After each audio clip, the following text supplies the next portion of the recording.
I'm gonna now share some learnings from an interesting parable I read called the Gita.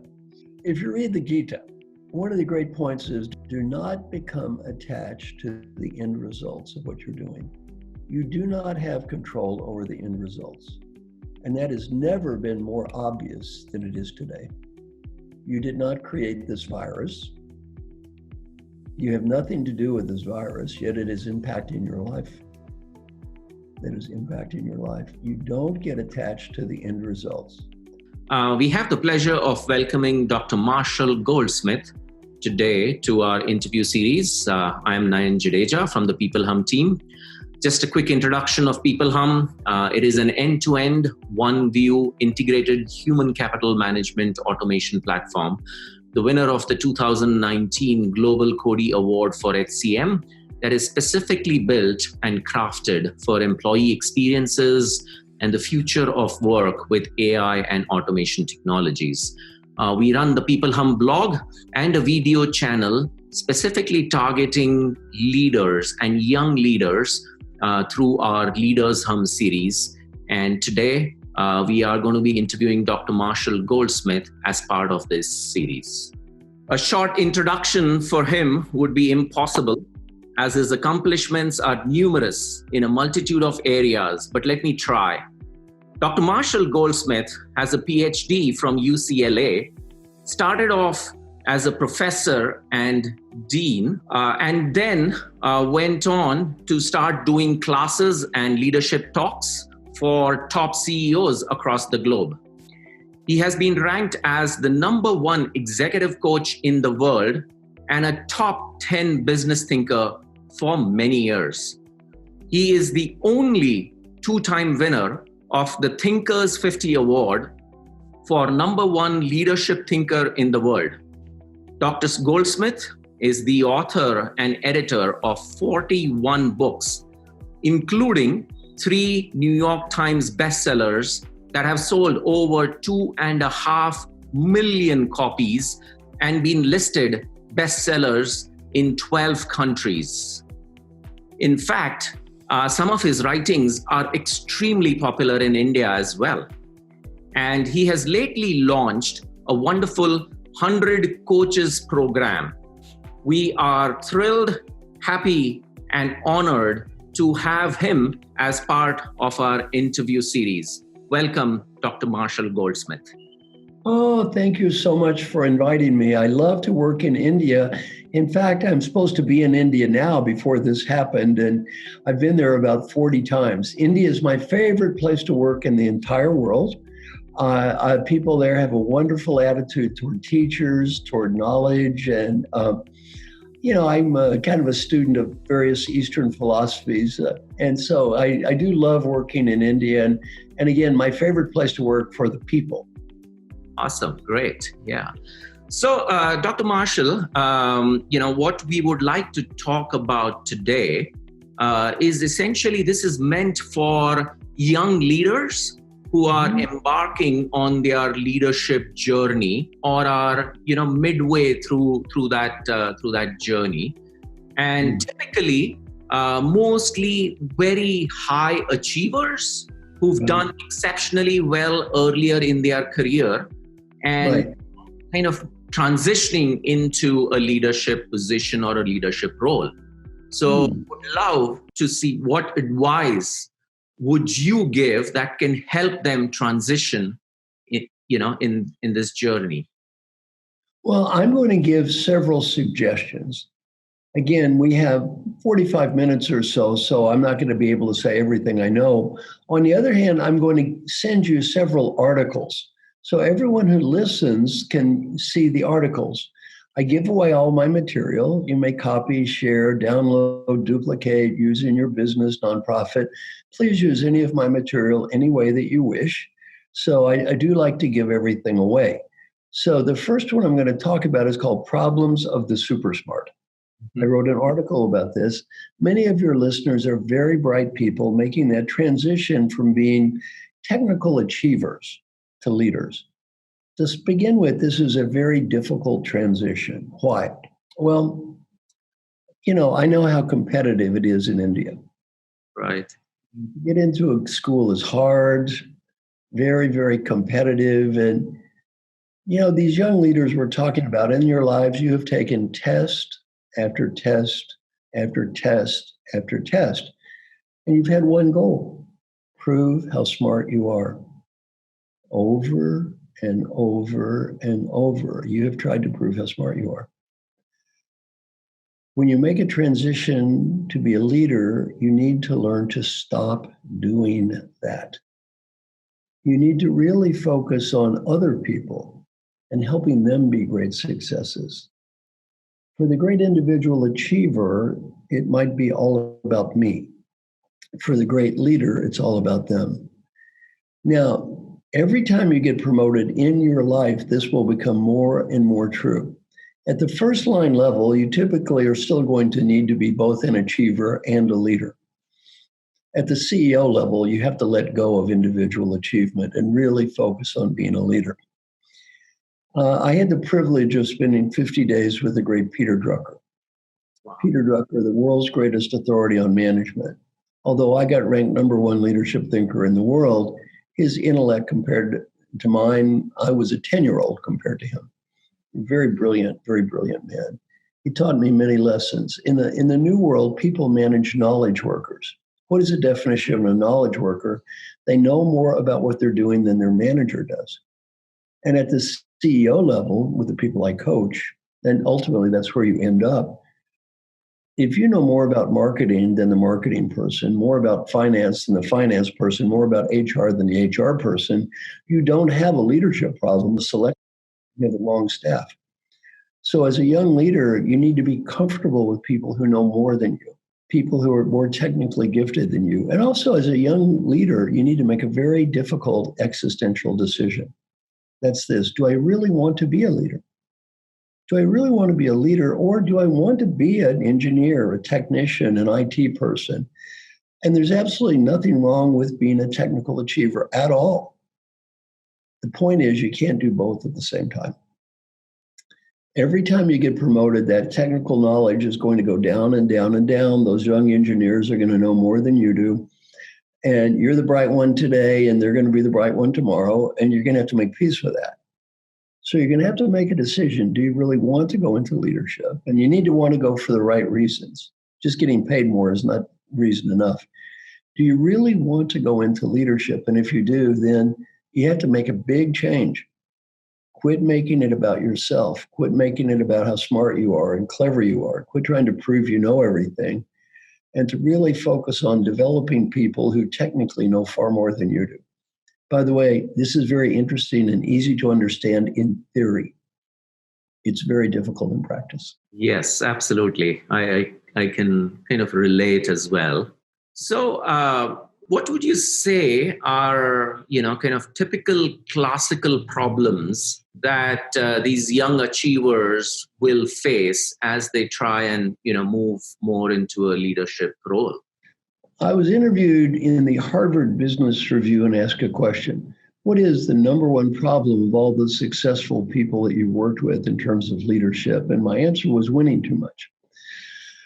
Now, what does that mean? If it's important, we want to win. If it's meaningful, we want to win. And if it's critical, we want to win. And it's trivial, we want to win. And if it's not worth it, we want to win anyway. Winners love winning. So your audience here, these are very smart young winners. It's hard for winners. I'm going to give you a case study of winning too much that almost all of my clients fail. And if you're listening, you've probably already failed this case study. You want to go to dinner at restaurant X. Your wife, husband, friend, or partner wants to go to dinner at restaurant Y. You have a heated argument. You go to restaurant Y. It was not your choice. The food tastes awful and the service is terrible. Option A, you could critique the food, point out our partner was wrong. This mistake could have been avoided if you listened to me. Option B, shut up. Eat the stupid food. Try to enjoy it and have a nice evening. What would I do? What should I do? Well, what would I do? Most likely, critique the food. What should I do? Shut up. Look at the guilty face looking at me right now. Have you ever critiqued the food before? Yes or no?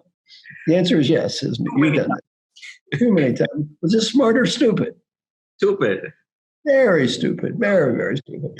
And by the way, stupid as it was, Very stupid. I'm going to give you an example now that is so stupid it will make that one pale by comparison. My guess is you've done this too. Case study number 2. You have a hard day at work, a hard day. You go home, your wife, husband, or partner is there, and the other person says, I had such a hard day today. I had such a tough day. And we reply, you had a hard day. You had a hard day. Do you have any idea what I had to put up with today? Do you think you had a hard day? We're so competitive, we need to prove we are more miserable than the people we live with. I gave this example to my class at the Dartmouth Tuck School, and a young man raised his hand. He said, I did that last week. I asked him, what happened? He said, my wife looked at me. She said, honey, you just think you've had a hard day. It is not over. Now, I got an email from a young man in my book, Triggers. And it was a very nice email. If any of you would ever send me such an email as this, it would make my day very happy. He said, I want to send you an email today and say thank you. He said, I was in your class there at the Dartmouth Tuck School 5 years ago. And yesterday, my wife called. And I was busy and behind schedule and stressed out. And she started talking about how hard her day was. I was just getting ready to point out how her problems paled in significance to my own. I remembered your course and started breathing. And I thought, this is my wife. This is someone I love. This is not the enemy. I just said, I love you. Thank you for everything you've done for the family. And he said, I went home. I spent $25. I bought her flowers. I gave her the flowers and said, I love you. He said, that was the best $25 I've ever spent. Well, as a young leader, before you speak, stop and breathe. Before you win the battle, what am I winning? What am I winning? Now, a second classic challenge of smart, successful leaders is called adding too much value. And as a smart young person, it's hard not to do this, adding too much value. What's that mean? I'm young, smart, enthusiastic. I report to you, and I come to you with an idea. I think it's a great idea. Rather than just saying great idea, our tendency is to say, that is a nice idea. Why don't you add this to it? Well, the problem is the quality of the idea may go up 5%. My commitment to execute the idea may go down 50%. It's no longer my idea, boss. No, it's your idea. Very difficult for smart, successful leaders not to constantly add value. Now, one of the greatest leaders I've ever met in my life, I may talk about later, his name is Alan Mulally. Alan was the CEO of the Year in the United States. I was Alan's coach. He was at the Ford Motor Company. The stock went from $1 to $18, and he had a 97% approval rating from every one of his employees. Amazing, amazing man. Alan said when he was a young engineer and he went into management, his first employee quit. He said he kept turning in projects, and Alan would have a red pencil and correct everything over and over and over. Finally, employees said, you're driving me crazy. You're a good engineer, but you're driving me crazy. I quit. You can't do this. Well, Alan eventually became a great leader. He didn't start out as a great leader, though. It's hard not to add value constantly. Now, one of my good coaching clients retired a few years ago. His name is JP Garnier. He was the CEO of GlaxoSmithKline. I asked JP, what did you learn about leadership as the CEO of this company? He said, my suggestions become orders. And I said, if they're smart, they're orders. And if they're stupid, they're orders. If I want them to be orders, they're orders. If I don't, they're orders anyway. My suggestions become orders. For 9 years, I trained the admirals in the United States Navy. What's the first thing I always teach the new admirals? When you get that little star, your suggestions become orders. Admirals don't make suggestions. When an admiral makes a suggestion, it becomes an order. As a young leader, remember this. Every time you get promoted, more and more and more of your suggestions will become orders. The more power you have, the more and more your suggestions will become orders. The more and more people will do whatever you say. They're going to salute the flag. They're going to go try to make it happen. In today's tough times, people need work. Yeah. They're afraid. They're highly unlikely to challenge the boss. You have to be very careful because those suggestions you make become orders. I asked my friend JP, what did you learn from me when I was your coach? He said, you taught me one lesson that helped me be a better leader and have a happier life. I said, what was the lesson? He said, before I speak, breathe and ask myself one question. Is it worth it? Is it worth it? And as the CEO of this big company, 50% of the time, if I had the discipline to stop and breathe and say, is it worth it? What did I decide? Am I right? Maybe. Is it worth it? No. So as a young leader, before you speak, realize that performance is a function of A, the quality of the idea, times B, what is their commitment to make it work? And when we add too much value, that means the quality may go up a little, but their commitment may go down a lot. So you really, before you speak, ask yourself, is my comment going to improve their commitment? The answer is yes.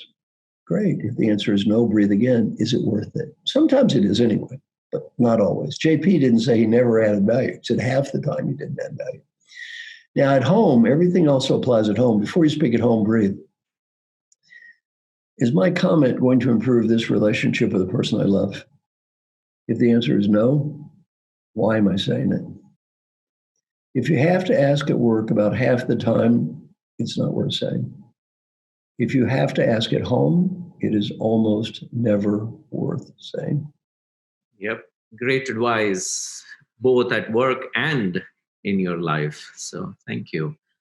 I think one of the other challenges, potentially young leaders, they're obviously not running these companies, but and often at times they have to work with other brilliant people who they might not have a direct, line authority, so to say.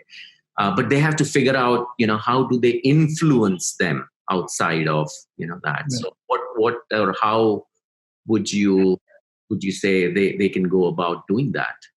This is a very important question. And obviously, when you're younger, you don't run the company. Other people are going to have most of the power, not you. So how do you influence people when you do not have direct line authority? I'm going to share lessons that were shared with me by, again, the great Peter Drucker. He taught me this, and I'll try to do my best to teach this to you as a young leader. If you don't understand anything I said today but these points, you're going to be a happier person and be better at influencing people. Learning point number one, our mission in life is to make a positive difference, not to prove that we are smart and not to prove that we're right. Our mission in life is to make a positive difference, not to prove that we're smart and not to prove we're right. We get so wrapped up proving how smart we are and right we are, we forget we're not here in life to prove we're smart.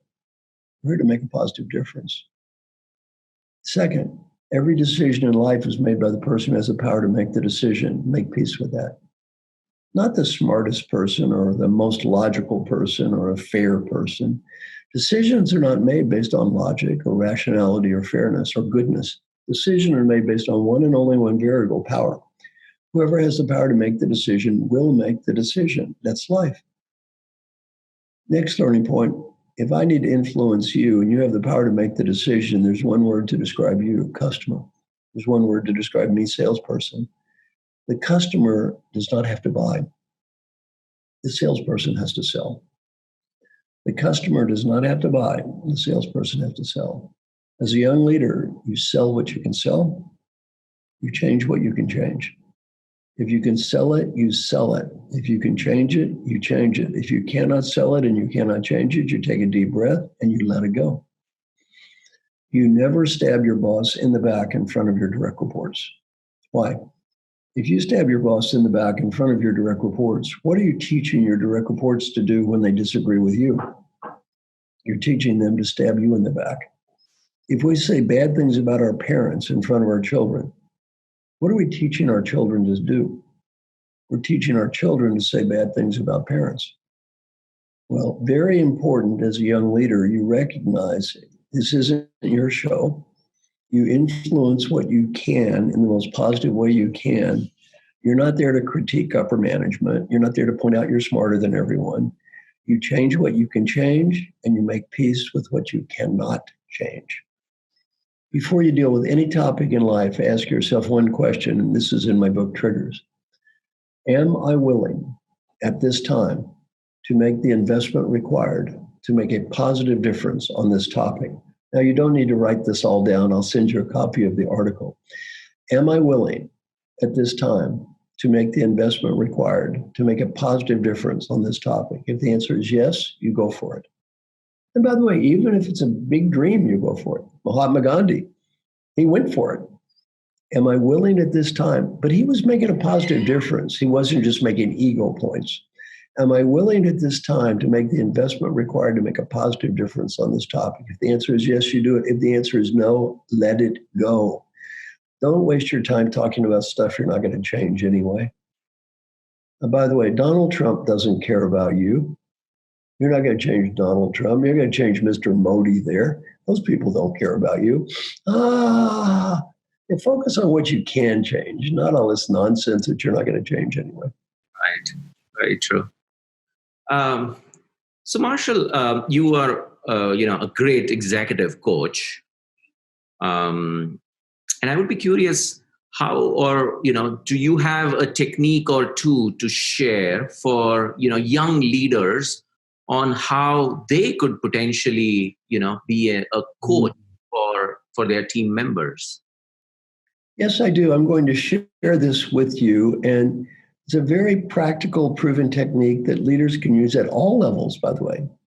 I've done this as a coach with CEOs. I've coached 7 CEOs in using this process and taught them how to do it. And I don't get paid if my clients don't get better. And all 7 got better by using this. I got paid 7 times.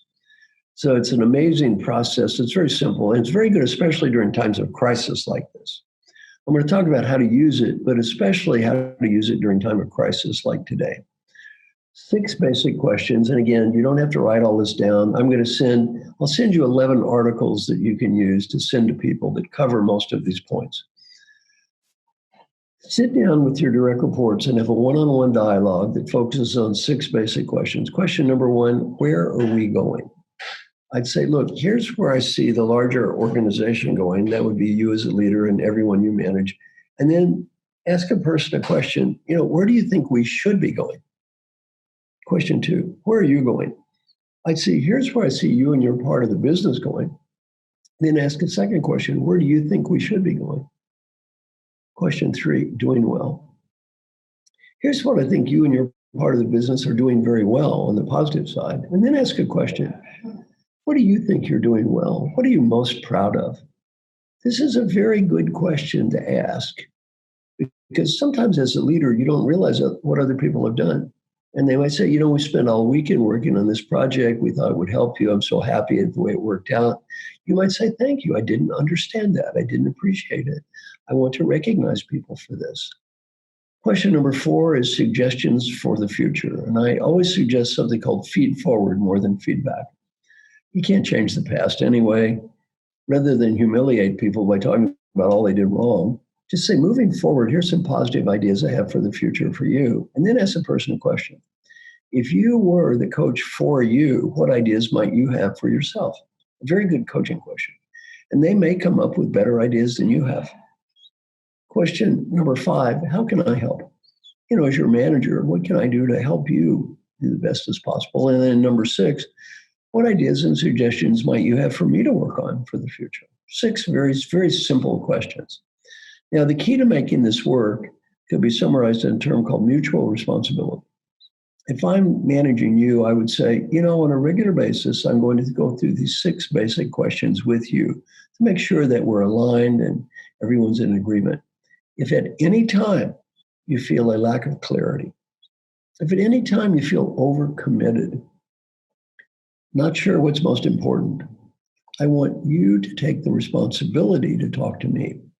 Because if I do my job on a regular basis and you do your job in between, there's no reason we should have any issues with lack of alignment, lack of clarity, unclear vision. We should be very well and aligned. And one other thing, especially during a period of crisis, I'm not going to say that the strategy today is going to be the strategy next week. Things may change very quickly. Here's the important point. I want you to have a clear strategy at any one point in time. At any point in time, I want you to have very great clarity on what's important now. What are we focusing on now? What are the issues now? And realize this may change. Yeah, very true. Very true. Marshall, you obviously coached, and a lot of top CEOs have had the benefit of having you as a coach. Now, obviously, a lot of young leaders, do not have that benefit. So, how can they go about without having a coach, learning or gaining that kind of a experience and a learning experience, really? Well, I mean, to start with, for me, I have over 300 videos online at my website, marshallgoldsmith.com, which I give away. I'm giving away this talk. So, I give away all kinds of things to people. I'm old, and my mission is to make the biggest positive difference I can make in the limited time I have left to do it. Most of what my coaching clients learn, they don't learn from me. They learn from everyone around them, their key stakeholders. It's called stakeholder-centered coaching. And how does this process work? Well, all my clients get confidential feedback from their coworkers. And I think confidential feedback is a great idea. I'm sure your company has forms. If not, you can get it online. It's not that hard to do. And it's not very expensive. You can get confidential feedback from everyone on how they see you as a leader. Then after you receive this feedback, discuss it. You don't have to discuss the details, but discuss the big points of what you learned with your manager. You might say, Mr. Manager, here's what I've learned. I feel good about this. I want to get better at that. And then make sure your manager agrees. Then I would pick one or two key areas for improvement. For example, listening.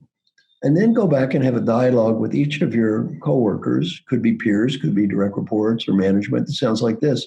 Mr. Coworker, I got this feedback and I feel really positive about a lot of it. And I want to thank everybody for participating. And I don't know who said what. Many people said also nice things. I want to say how grateful I am. And there's some things I want to do better. One is I want to be a better listener.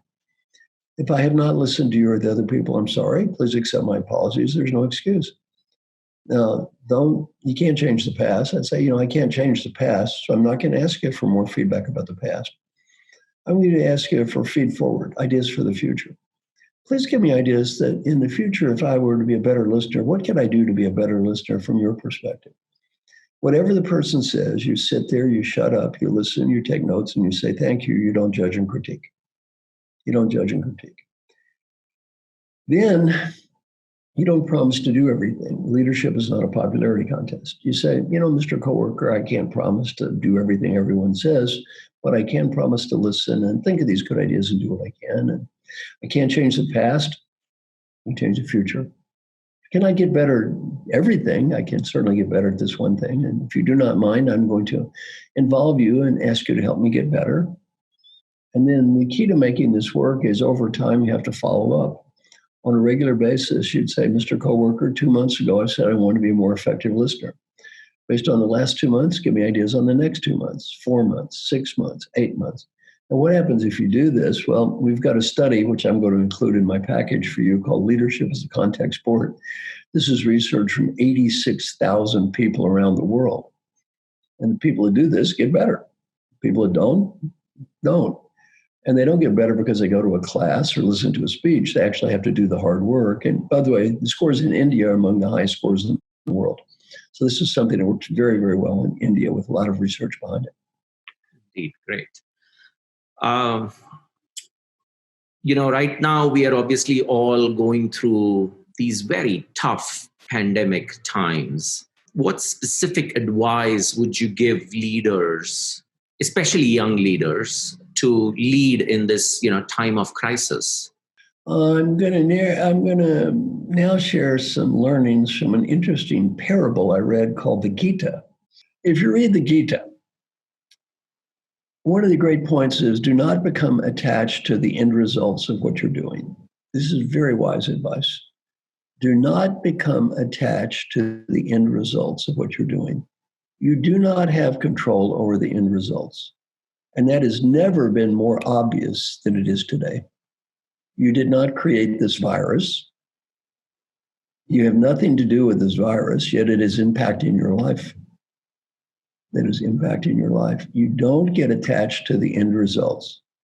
Now, in the Gita, the protagonist has two choices, bad and worse. Bad choice, worse choice. He's complaining, poor me, life isn't fair. What is he told? Make a decision and do your best. You make a decision and you do your best. Well, this is great advice for today.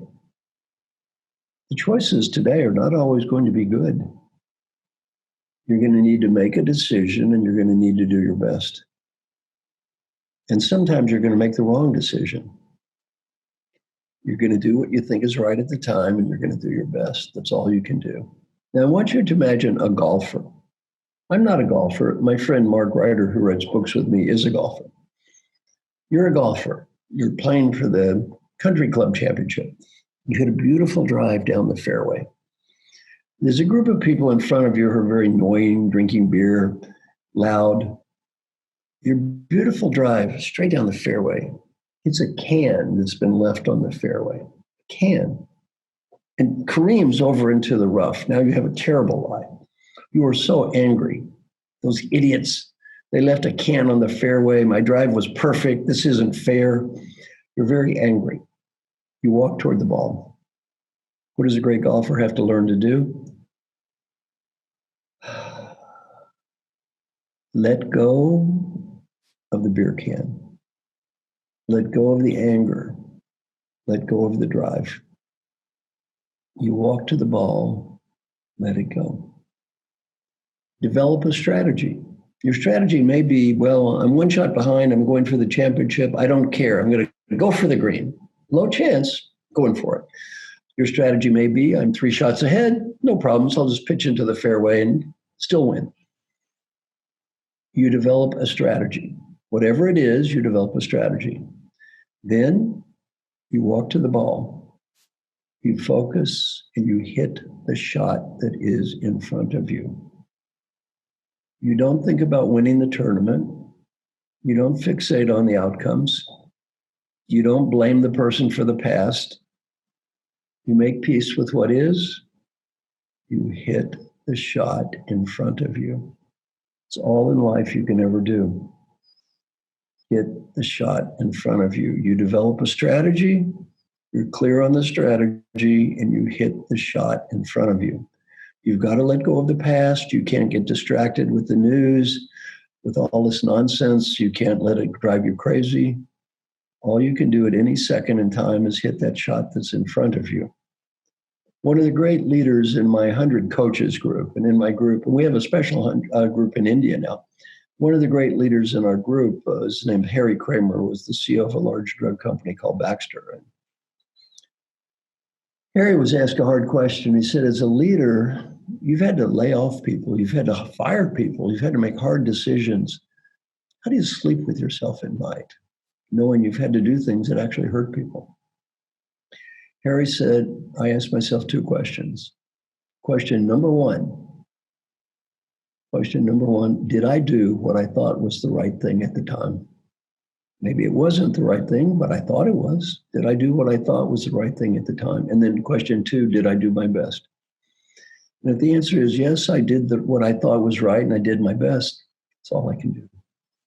As a young leader, you have to make peace. In your career, you will be called to make hard decisions. My friend Alan, who was the CEO of the year in the United States, he was the head of Boeing Commercial Aircraft, Ford when they were bankrupt. He probably had to lay off in his life 50,000 people. He's had to make hard decisions. How does he sleep at night? Did I do what I thought was right? And did I do my best? The answer is yes and yes. Take a deep breath, sleep at night, and be at peace.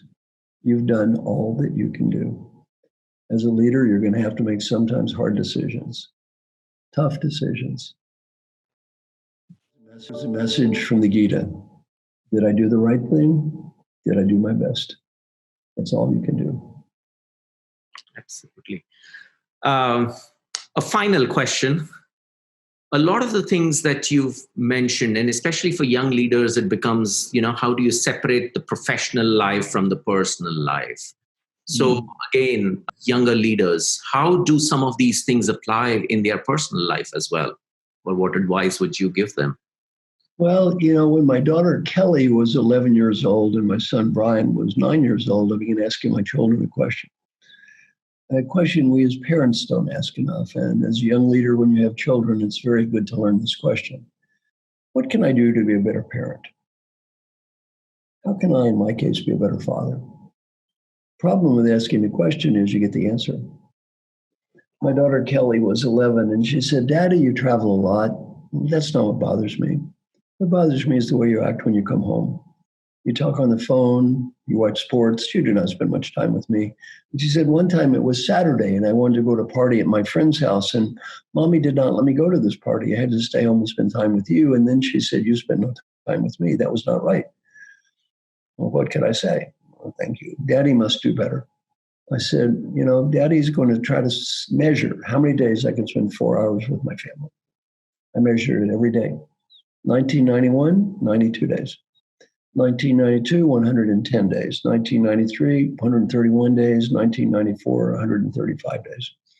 I made more money the year I spent 135 days 4 hours with my family than the year I spent 20 days. What did I learn? The San Diego Chargers American football team really didn't care about me. Took me a while to figure that out. Now it's January 1, 1995. Both children are teenagers. Daddy's proud. I have my little charts. I said, kids, look, 135 days with Daddy. What goal this year? How about 150? They both go, no, Daddy. No, you have overachieved. My son said 50 is much better. Well, they both voted for a massive cutback of Daddy. I learned a good lesson. When they're little, it's important to do this because they need us. When they get older, it's important for a different reason. We need them. And today you might be young and have young children.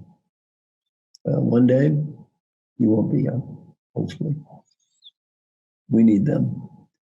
I was teaching this class for a company called the Kaiser Permanente Company, a very large hospital firm in California. And a woman named Trudy raised her hand. She said, I've been to your class twice. I've read everything you've ever written. You've always left something out. She said, please ask people to do this with their parents. Please ask people to do this with their parents. And she said, I went to your class and my daughter was 17 years old. I asked my daughter, what can I do to be a better mother? We had such a nice talk. Then she said, my daughter asked me, how can I be a better daughter? I thought, well, that was so sweet. We had a good talk. I should call my mother. She said, I called my mother and I said, what can I do to be a better daughter? And she said, my mother said, Daddy's dead. I live alone in the country. Every day I take a long walk up the road to the mailbox, and almost every day the mailbox is empty. And every day I feel so lonely and sad. It would mean so much to me as your mother if you'd just send me a little picture or card or something. So when I would walk to the mailbox, I would find something in my mailbox. She started sending her mother little pictures and cards every day. What did this cost her? Nothing. What did this mean to her mother? Everything. She sent me an email 3 years later and said, my mother just died. The last thing her mother told her was, thank you for doing that. If your parents are still alive, this is a very nice thing to do for 3 reasons. Number one, it is good for them. Even if they say you have nothing to improve, they will be proud that you cared enough to ask. Number two, is good for you. What is the number one regret children have when our parents die? Why didn't I thank them for all the nice things they did to help me? Why was I always judging them? And number three, if you do have little children, this is good for your little children. Why? You know, the old people that you're calling up on the telephone, you're going to be the old people. Do you want your child to call you up on the telephone? Your little child is not going to listen to what you say, mom and dad. Your little child's going to watch what you do. Our values are not what we say, they're what we do. Now, my final advice for everyone is to take a deep breath. Imagine that you're 95 years old and you're just getting ready to die. Right before you take the last breath, you're given a beautiful gift. The ability to go back in time and talk to the person that's listening to me right now. The ability to help that person be a better leader. Even more important, help that person have a better life. What advice would that wise old person have for the you that's listening to me right now? Well, some friends of mine ask a lot of people that question who are dying. What are the answers from old people facing death? On the personal side, 3 themes. Theme number 1, be happy now. Not next week, not next month, not next year. Be happy now. I mean, you're in Bangalore. The Great Western Disease has pretty much taken over India. What is the Great Western Disease? I will be happy when I get the money, the status, the BMW, the condominium. I will be happy when. Exactly the opposite advice of the Gita. I will be happy when. We all have exactly the same when. That old person facing death is when. Learning point from old people, I got so busy chasing what I did not have, I could not see what I did have when I had almost everything. Don't get so busy chasing what you do not have, you cannot see what you do have. Learning point number 2, great advice for young leaders, friends, and family. You're very smart people, I'm sure, but don't get so focused on climbing the corporate ladder that you forget the people who love you. Don't sacrifice your friends, your family for the corporate God. It's not worth it. It's not worth it.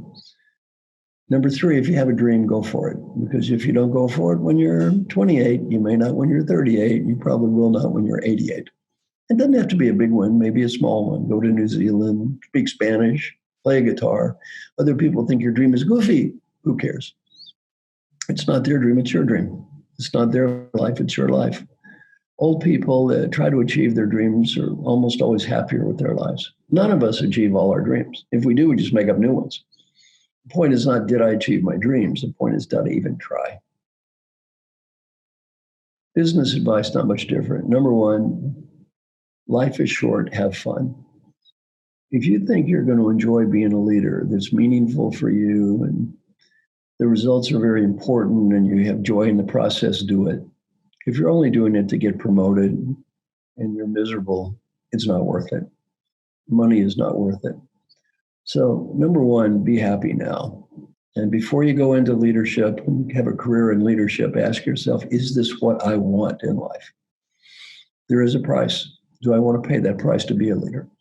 Number 2 is people. In a leadership role, do whatever you can to help people. And the main reason to help people has nothing to do with money or status or getting ahead. It's much deeper. The 95-year-old you will be proud because you did and disappointed if you don't.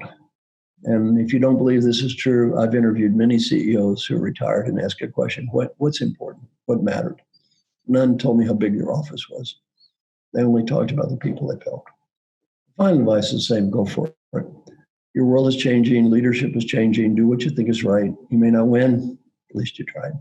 Old people, we almost never regret the risk we take and fail. We always regret the risk we fail to take.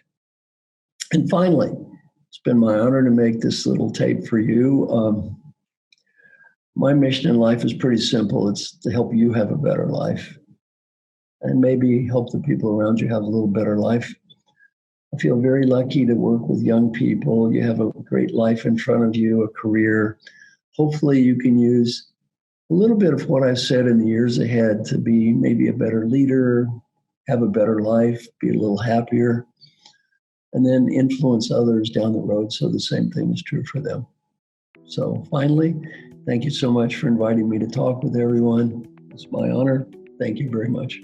Absolutely. A great honor. And thank you. Thanks a lot. I'm sure this is going to influence and some great practical advice. So thank you. Thank you very much and have a great day and stay safe.